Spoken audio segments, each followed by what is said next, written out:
दोस्तों, पंचतंत्र की कहानियां तो आपने सुनी ही होगी। चलिए आपको एक कहानी सुनाते हैं, किसान और सांप की कहानी। एक गांव में एक किसान रहता था। उसकी सारी जमीन पिछले 2-3 सालों से सूखे की मार झेल रही थी और वो पूरी तरह सूख चुकी थी। सर्दी का मौसम आ चुका था। किसान पेड़ के नीचे आराम कर रहा था। शाम हो चुकी थी। तभी उसकी नजर पास बने बिल पर गई। वहां एक सांप अपना फन उठाए बैठा था। किसान के मन में एक बात आई कि ये सांप तो सालों से यहीं रहता होगा, लेकिन मैंने इसकी कभी पूजा नहीं की। शायद यही वजह है कि मेरी सारी जमीन सूख चुकी है। किसान ने ठान लिया कि मैं हर रोज सांप की पूजा अवश्य करूंगा।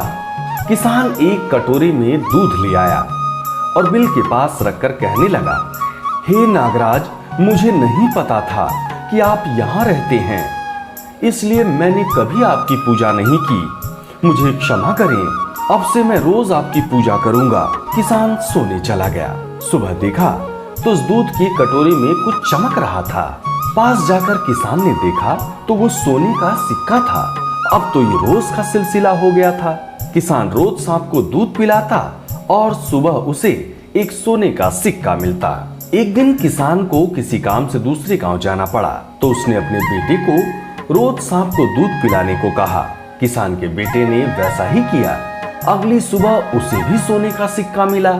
उसके बेटे ने सोचा कि सांप तो बड़ा कंजूस है, जरूर उसके बिल में बहुत से सोने के सिक्के होंगे, लेकिन ये तो रोज एक ही सिक्का देता है। अगर मैं इसको मार दूं तो मुझे सारा का सारा सोना मिल जाएगा।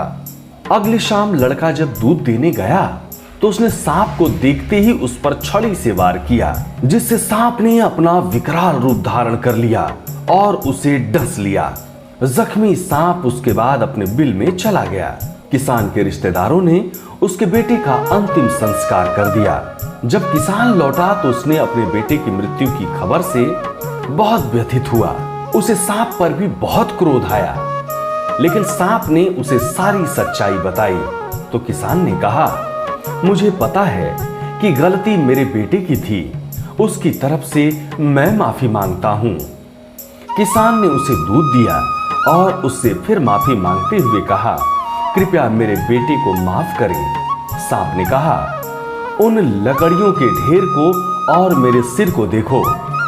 दरअसल ये ना तो तुम्हारे बेटे का दोष था और ना ही मेरा। परिस्थितियां ही कुछ ऐसी बन गई थी कि ये सब कुछ हो गया। ये तो भाग्य का खेल था। भाग्य के आगे हम सब मजबूर हैं। तो दोस्तों, इस कहानी से क्या सीख मिलती है? ये सच है कि भाग्य अपना खेल खेलता है, लेकिन हमारे कर्म भी मायने रखते हैं। लालच का फल तो हमेशा ही बुरा होता है।